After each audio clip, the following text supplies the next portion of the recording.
Tunggu diapain?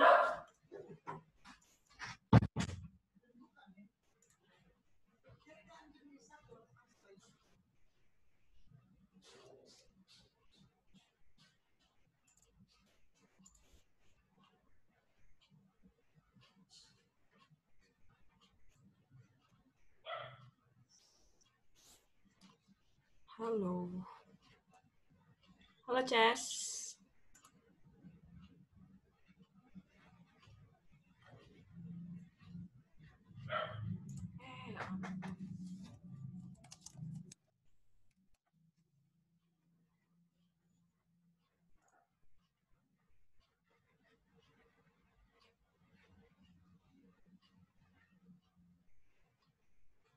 Halo. Hai, Niko. Niko udah gendutan belum? Belum. Belum.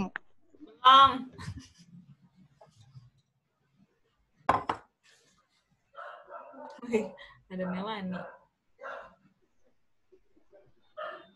Halo, Nio.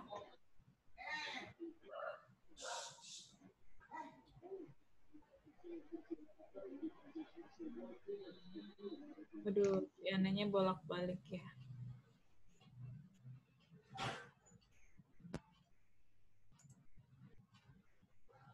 Oke deh. Oke, teman-teman. Videonya boleh dinyalakan. Ih, Cile malu banget, Daniel suaranya kedengeran. Tunggu bentar.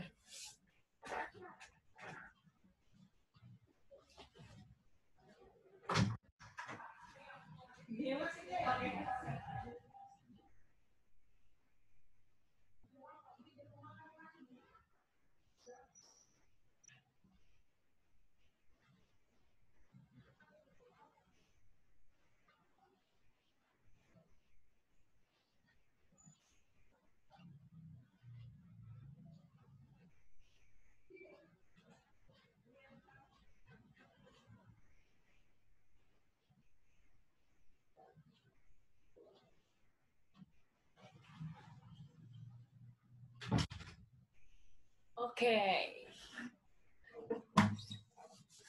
Halo teman-teman, videonya boleh dinyalakan supaya kita merasa kita bersama-sama. Gimana hari ini libur ya? Asik dong libur. Sile libur nggak kerasa ya guys. Putri akhirnya terang. Oke, Uta, sudah siap untuk doa pembukaan?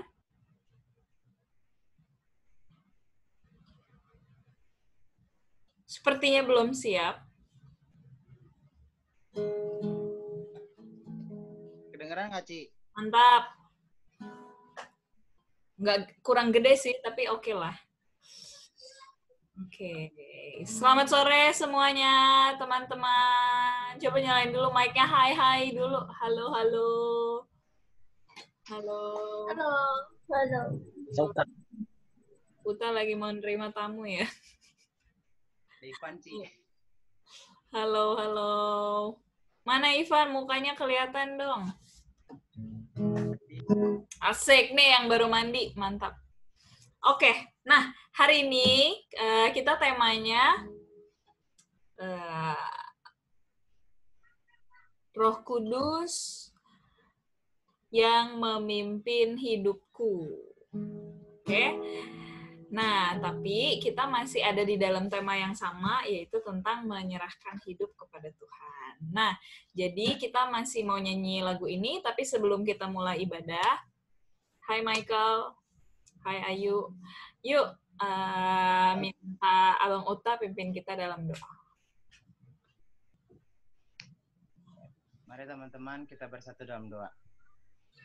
Mengucap syukur Tuhan buat kebaikan dalam kehidupan kami. Kalau sampai saat ini Tuhan, kami bisa sehat, itu semua karena berkat-Mu. Tuhan, saudara kami memulai ibadah batratinis kami Tuhan pada sore hari ini. Kau yang memimpin ibadah kami ya Tuhan, mulai dari awal sampai akhirnya Tuhan.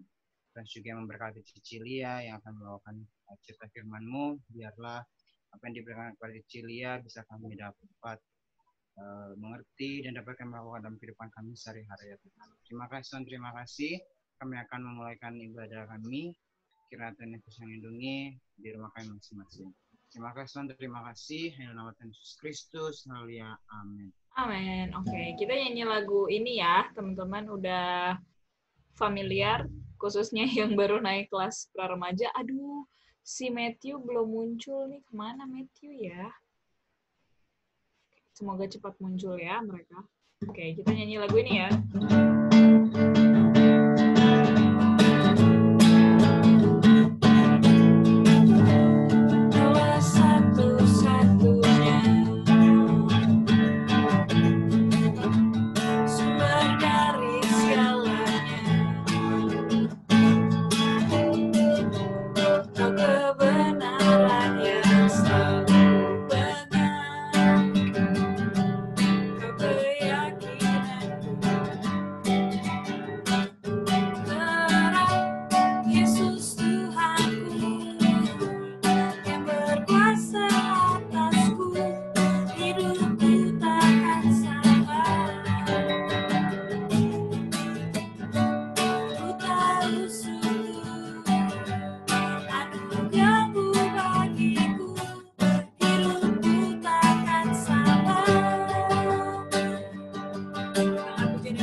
Siapkan hati kita untuk mendengarkan firman Tuhan.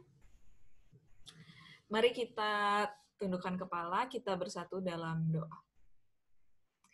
Teman-teman, Cilia kasih kesempatan teman-teman berdoa kepada Tuhan, minta kepada Tuhan, kiranya Tuhan yang menolong teman-teman untuk bisa mengerti firman Tuhan hari ini dan membuka hati untuk mau taat. Yuk masing-masing kita berdoa.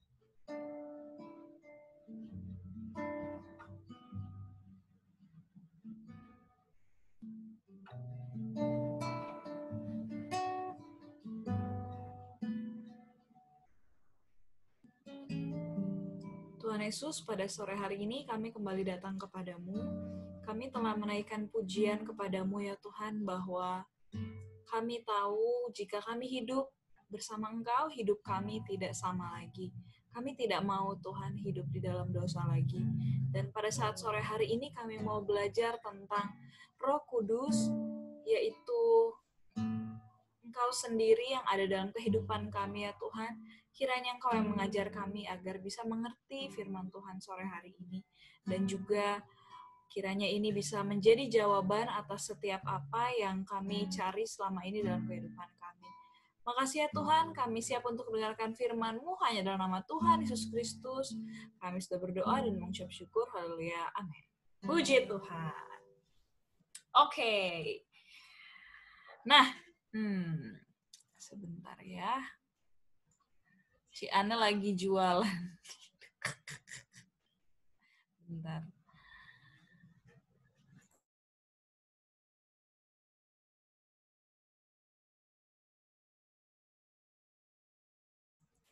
Oke, nah kita sama-sama mau buka firman Tuhan di dalam Yohanes 16 ayat 1 sampai 15.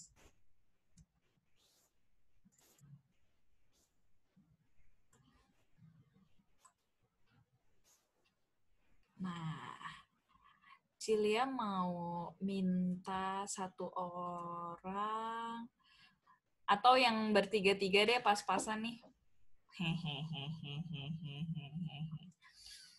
Coba tolong geng Girsang, ini kan ayatnya nggak sepanjang itu, Deng. Yohanes 16 dari ayat 4 aja. Dari ayat 4 sampai ayat berapa nih? 15.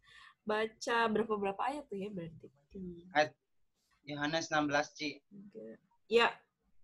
Baca Yohanes 16 ayat 4 yang judulnya Pekerjaan Penghibur. Buset. Ya, Ci. Di depan mana? Yohanes 16 ayat 4, mungkin baca 15 kurang 4, 11 bagi 3. Baca 4 ayat, kemudian ada yang 3 ayat. Gitu nggak sih? Kayaknya iya deh. Yuk, coba baca 4 ayat dari Sahat mungkin. Coba mukanya munculkan dong, biar kita serasa ibadah bersama-sama, guys. Gelap. Utanya di tengah sih. Canda lah, tak. Yuk, Yohanes 16 dari Sahat baca 4 ayat, berarti Ivan cuma baca 3 ayat nanti. Ayat 4b. Yuk, Sahat baca 4 ayat, baca dengan hati ya. Oke. Pekerjaan penghibur. 4. Hal ini tidak kukatakan kepadamu dari semula karena selama ini aku masih bersama-sama dengan kamu.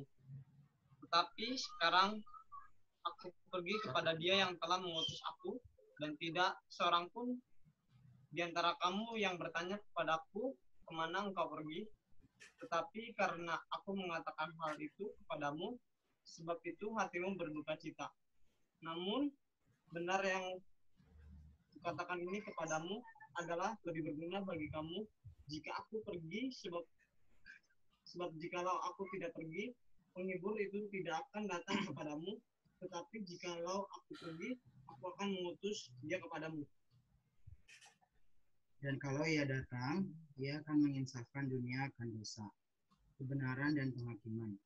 Akan dosa karena mereka tetap tidak percaya kepadaku, dan kebenaran karena aku pergi kepada Bapa dan kamu tidak melihat aku lagi. Akan penghakiman karena penguasa dunia ini telah dihukum. Masih banyak hal yang harus kukatakan kepadamu, tetapi sekarang kamu belum dapat menanggungnya. Tetapi apabila Ia datang, itu Roh kebenaran, Ia akan memimpin kamu ke dalam seluruh kebenaran. Sebab Ia tidak akan berkata-kata dari dirinya sendiri, tapi segala sesuatu yang didengarnya, yang dikatakan kepadamu, dan Ia akan memberitakan kepadamu hal-hal yang Ia akan memuliakan aku. Gedein dikit, Pak. Ia akan memuliakan aku, sebab Ia akan memberitakan kepadamu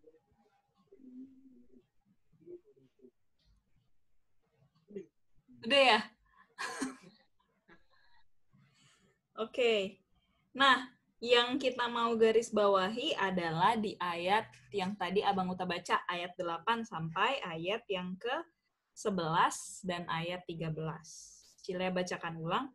Dan kalau Ia datang, I-nya huruf besar, Ia akan menginsafkan dunia akan dosa, kebenaran, dan penghakiman, akan dosa karena mereka tetap tidak percaya kepadaku, akan kebenaran karena aku pergi kepada Bapa dan kamu tidak melihat aku lagi, akan penghakiman karena penguasa dunia ini dihukum. Dan ayat 13, tetapi apabila Ia datang, yaitu Roh kebenaran, Ia akan memimpin kamu ke dalam seluruh kebenaran. Sampai situ dulu. Nah, Cilia akan mulai khotbah hari ini dengan sebuah cerita. Gokil. Ya ampun, udah 15 menit aja. Suatu hari ada anak bernama Tony. Tony ini dia sangat-sangat tidak mengerti salah satu mata pelajaran di sekolahnya. Anggaplah seperti Cilia dan Putri yang tidak mengerti sama sekali tentang kimia. Ditambah gurunya itu jarang sekali masuk kelas. Beberapa kali Tony tanya ke ibunya gimana caranya, tapi ya ibunya juga nggak peduli. Mungkin ibunya juga nggak ngerti gimana caranya. Jadi akhirnya ya pasti Tony-nya juga jadi males buat belajar. Dan alhasil dia dapat nilai yang jelek. Permasalahannya adalah ibunya ini cerewet banget dan papanya itu diem-diem, tapi kalau sekali marah, tahu kan bahwa bapak yang kayak gitu. Nah, ketika rapot diterima, Ibu Tony yang mengambilnya dan alhasil ya nilainya pasti jelek. Nilainya jelek dan Tony pun akhirnya dimarahin habis-habisan. Katanya, kamu mempermalukan keluarga. Nggak cukup sampai situ, ayahnya pulang dari tempat kerja, terus mamanya biasalah kompor-komporin, lihatlah anakmu itu, nilainya gini-gini. Sebenarnya bapaknya nggak peduli sih, cuma karena mamanya cerewet, akhirnya bapaknya nggak ngajarin juga nggak bisa, ini juga nggak bisa, udahlah gebukin aja. Digebukin dengan ember. Dan memukul Tony habis-habisan. Apakah dengan seperti itu kemudian Tony akan giat belajar? Kalau teman-teman nih kira-kira kalau posisinya seperti itu, rasanya sih kalau yang Cilia tahu anak remaja kalau digituin tidak akan membuat mereka malahan jadi rajin belajar. Yang ada mungkin Tony di hari-hari berikutnya ya dia berusahanya ya dengan nyontek supaya bisa dapat nilai bagus karena takut dipukulin oleh ayahnya. Nah, berbeda dengan Tony, ada siswa lain yang bernama Andi. Di kelas yang sama, Andi ini dia punya ayah yang pengertian. Dan mau mengajarkan Andi karena pas-pasan ayahnya itu adalah guru les kimia di Bimbel Science. Sehingga saat menghadapi kesulitan, Andi nggak segan untuk tanya ke ayahnya. Dan ayahnya juga pasti mengarahkan dia gimana caranya. Iya juga, tapi pasti juga dia pernah diomelin sama ayahnya. Dia pernah diomelin ya karena dia udah diajak belajar tapi nggak mau. Nah, pada minggu yang lalu, mungkin Cila share screen supaya teman-teman ingat. Hari ini kayaknya akan sedikit panjang. Minggu yang lalu kita udah belajar tentang hidup yang lama kita itu adalah menyerahkan anggota tubuh menjadi hamba kecemaran.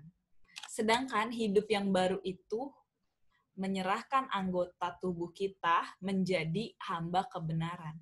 Jadi, kalau ditanya, kamu manusia lama atau manusia baru? Gimana cara bedainnya? Tanyakanlah pada dirimu, kamu menyerahkan tubuhmu untuk melakukan kebenaran atau masih terserah gue dong, ini kan hidup gue, mau gue belajar kayak mau gue ini kayak terserah gue. Itu hidup lama. Dan kehendak Tuhan adalah supaya kita memiliki hidup yang baru. Bahkan Tuhan Yesus yang menghapuskan semua kehidupan lama kita dan memberikan kehidupan yang baru. Tapi Kak, persoalannya adalah kita seringkali sama seperti Tony. Walaupun sudah menyerahkan diri, Tony kan seringkali mengalami beberapa kesulitan. Sama seperti kita, walaupun menyerahkan diri kepada Tuhan, seringkali dalam kehidupan kita itu kita mengalami kesulitan saat menghadapi dosa-dosa. Tony kesulitan menghadapi beberapa pelajaran. Sama seperti kita juga, kita kesulitan menghadapi beberapa dosa. Yang dari setiap kita itu berbeda-beda masalahnya.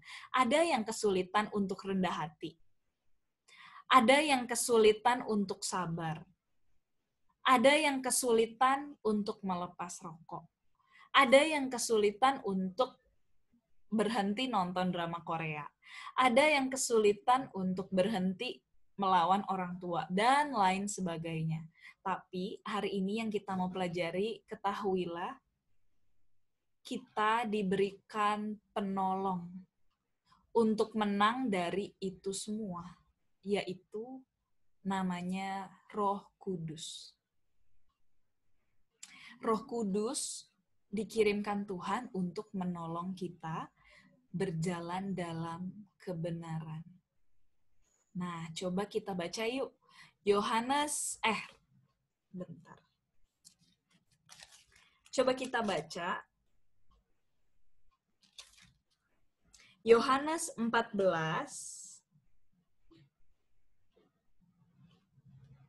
ayat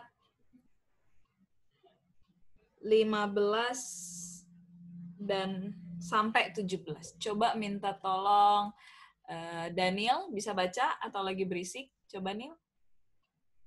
Di unmute yang paling kiri. Nil. Coba lihat yang ujung kiri di bawah tuh. Ada gambar mic gitu. Coba diklik. Ya, oke. Yuk, coba Daniel baca. Kalau kamu mengasihi aku, kamu akan menuruti segala perintahku. Aku akan minta kepada Bapa, dan Dia akan memberikan kepadamu seorang penolong yang lain, supaya Ia menyertai kamu selama-lamanya. Oke, Cile baca. Lanjutannya, yaitu roh kebenaran. Oke, Daniel boleh klik yang tadi lagi. Jadi, di sini dibilang, yang tadi kita baca juga, Yohanes 16. Yohanes 16 itu, yang tadi Uta baca bertiga itu, adalah kisah ketika Tuhan Yesus sudah mau disalibkan. Ketika Tuhan Yesus mau disalibkan, maka nih Cile baca ya. Ketika Tuhan Yesus sudah mau disalibkan, Tuhan Yesus kan menanggung penghukuman yang seharusnya kita yang terima kan. Tuhan Yesus harus masuk ke dalam maut untuk menggantikan hidup kita. Nah, saat berada di dunia, Tuhan Yesus itu banyak sekali menolong orang. Dan tentunya Tuhan Yesus kan punya 12 murid. Tuhan Yesus itu jadi pahlawan untuk ke-12 muridnya. Tapi Tuhan Yesus di Yohanes 16 ini sudah hampir menyelesaikan tugasnya, yaitu untuk disalibkan, menebus dosa manusia, dan kemudian dibangkitkan. Pas Tuhan Yesus udah mau pergi, artinya murid-muridnya akan ditinggalkan. Apakah dunia ini akan dibiarkan ketika Tuhan Yesus pergi? Jawabannya adalah di ayat 16. Yang di ayat 5.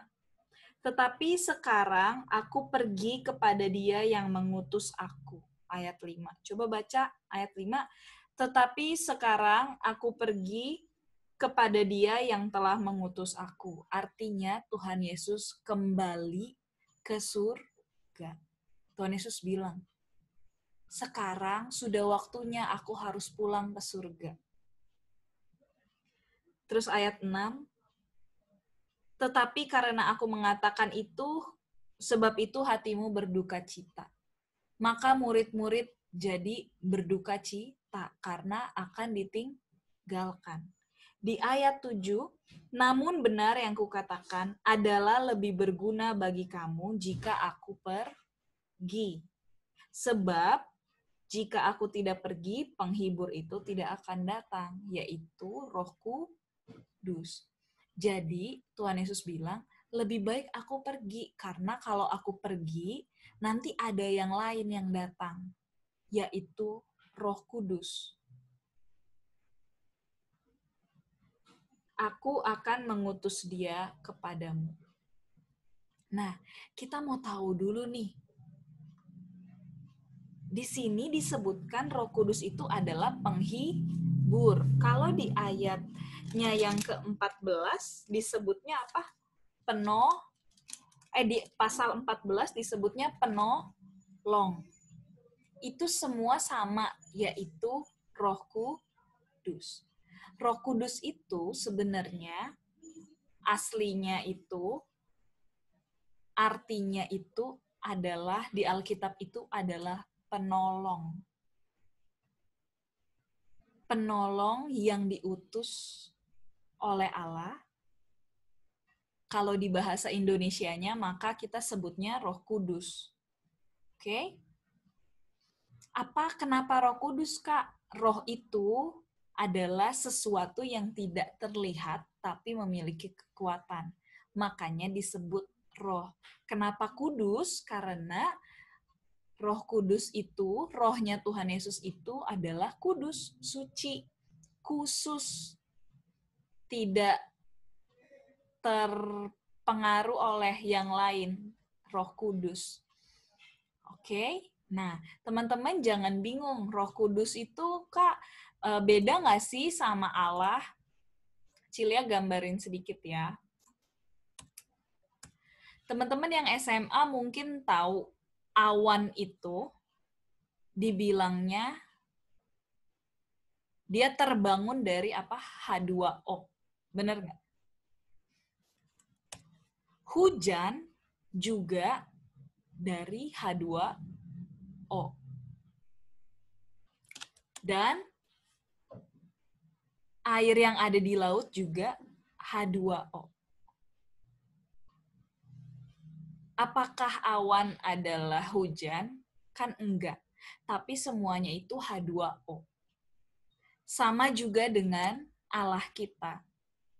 Allah kita itu satu, Esa. Ada Allah Bapa, yaitu di zaman sebelum Tuhan Yesus.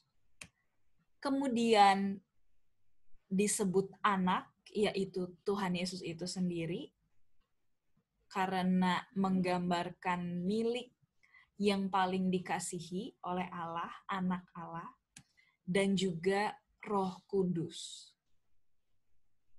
Mungkin kalau teman-teman dewasa, nanti teman-teman punya gambaran yang lebih baik dari ini. Tapi ini adalah gambaran sederhana untuk teman-teman mengerti. Roh Kudus itu apa, Tuhan Yesus itu apa, Bapa itu gimana. Semuanya itu sama. Satu, yaitu Allah.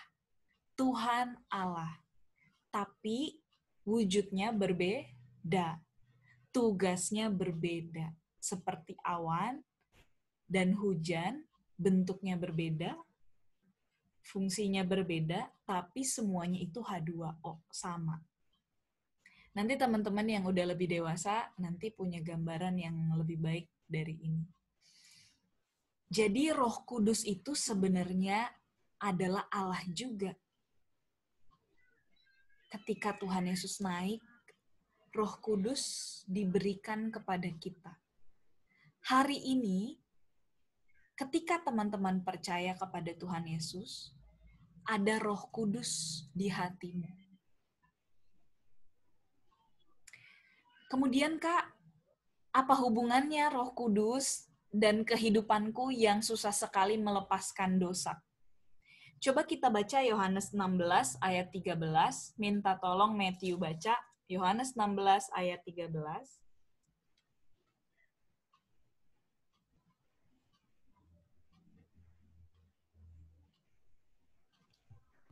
Yohanes berapa sih tadi? 16 ayat 13. Yohanes 16 ayat 13. Ya. Tetapi apabila ia datang, yaitu Roh kebenaran, ia akan memimpin kamu ke dalam seluruh kebenaran. Oke, sampai Sebab- situ dulu. Tetapi apabila ia datang, ia di sini siapa? Apabila Roh Kudus datang, yaitu Roh kebenaran, sama ya, semua Roh Kudus, Roh kebenaran, ia akan memimpin kamu ke dalam seluruh kebenaran. Jadi Roh Kuduslah yang ada di dalam hati kita dan memberitahu, hey, jangan ini. Hey, itu membahayakanmu. Hey, jangan nonton iklan-iklan yang aneh-aneh. Hey, itu romantis-romantisan gak usah ditonton, nanti kebayang-bayang. Hey, jangan lawan orang tua. Itu Roh Kudus yang memimpin kita. Oke? Kemudian yang kedua, coba kita baca lagi di Roma 8 ayat 11. Coba Convincer baca Roma 8 ayat 11. Jadi Roh Kudus yang memimpin kita. Kemudian Roma 8 ayat 11.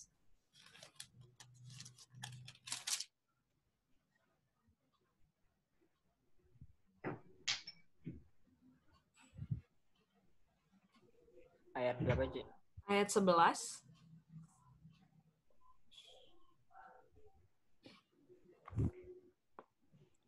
Dan jika roh Dia yang telah membangkitkan Yesus dari antara orang mati diam di dalam kamu, maka Ia yang telah membangkitkan Kristus Yesus dari antara orang mati akan menghidupkan juga tubuhmu yang fana itu oleh rohnya yang diamdi di dalam kamu. Oke, thank you Convincer. Jadi, jika roh Dia yang membangkitkan Yesus, jadi ternyata kenapa Tuhan Yesus bisa bangkit? Karena Tuhan Yesus punya roh yang lain, yaitu Roh Kudus. Maka Tuhan Yesus bisa bangkit. Jika roh itu juga ada di dalam kamu, maka roh itu yang membuat Tuhan Yesus bangkit, juga akan menghidupkan tubuhmu juga. Jadi mungkin hari ini teman-teman udah bilang ke diri teman-teman, udahlah gue emang orangnya kayak gini. Udahlah gue emang susah gue diomongin, gue tuh emang udah keras. Gue emang kayak gini, gue emang gak peduli sama keluarga gue udah gini, gue udah gitu. Gue emang udah susah hidup gue. Nggak ada. Kalau ada Roh Kudus di hidupmu, itu bisa membangkitkan kamu untuk bisa hidup sesuai yang Tuhan mau. Oke? Kemudian lagi, kita baca ayat yang ke-13. Coba Michael bisa baca ayat 13.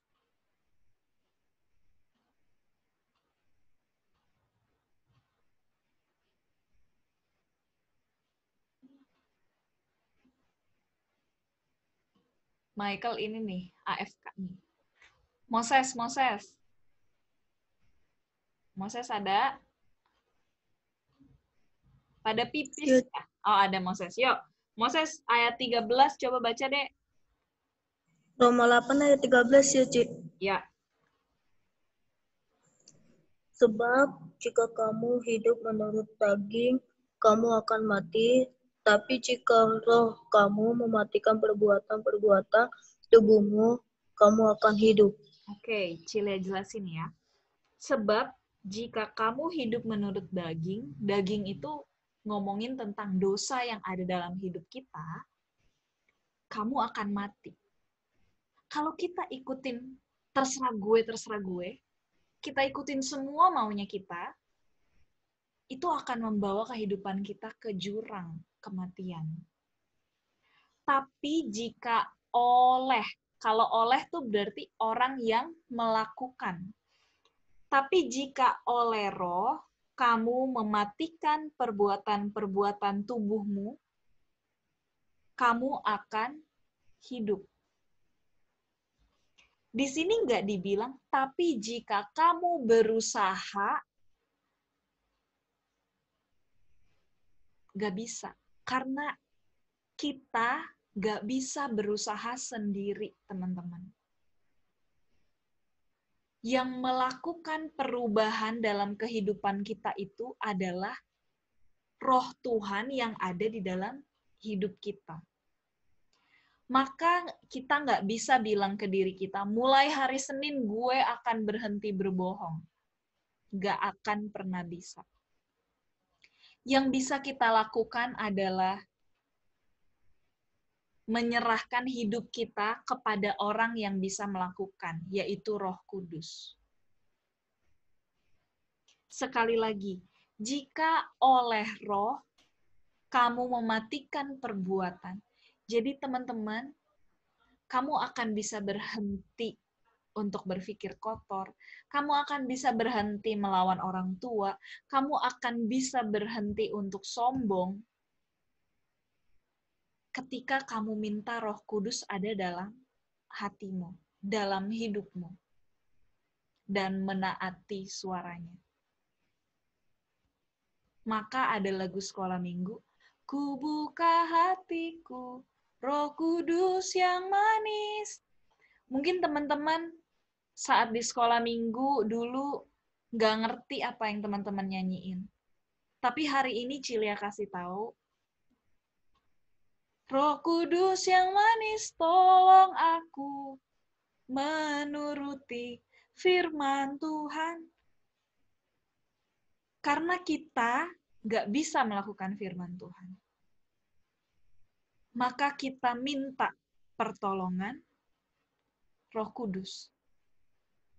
Seringkali kita seperti Tony yang menghadapi kesulitan, meninggalkan dosa, kemudian kita berpikir Tuhan Allah akan menghukum kita dan memaksa kita.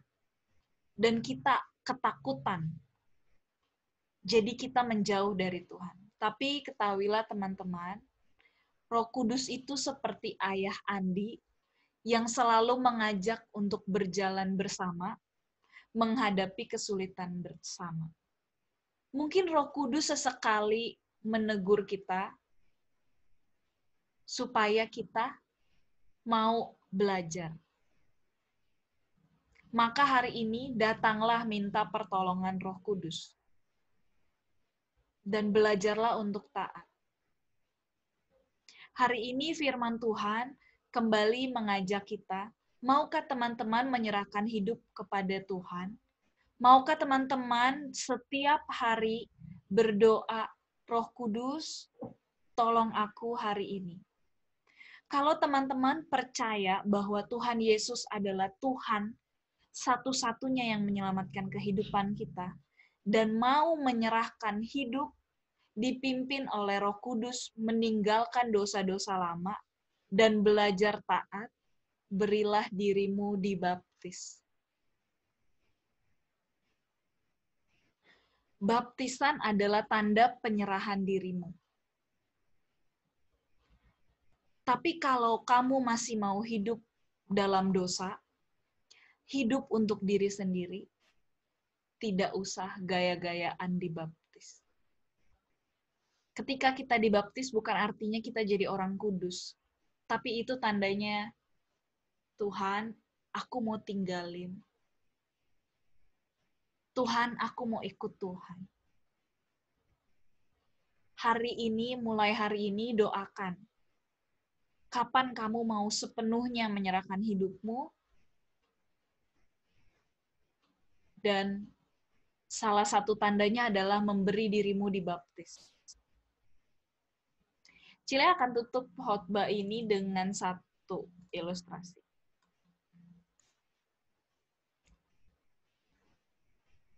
Bentar, suaranya ada. Nggak usah ya.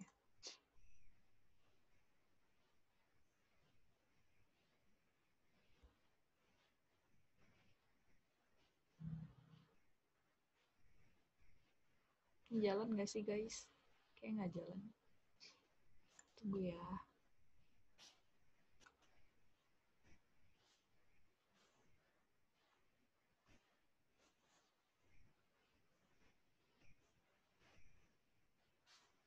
Bentar.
teman-teman nanti Cila kirim videonya.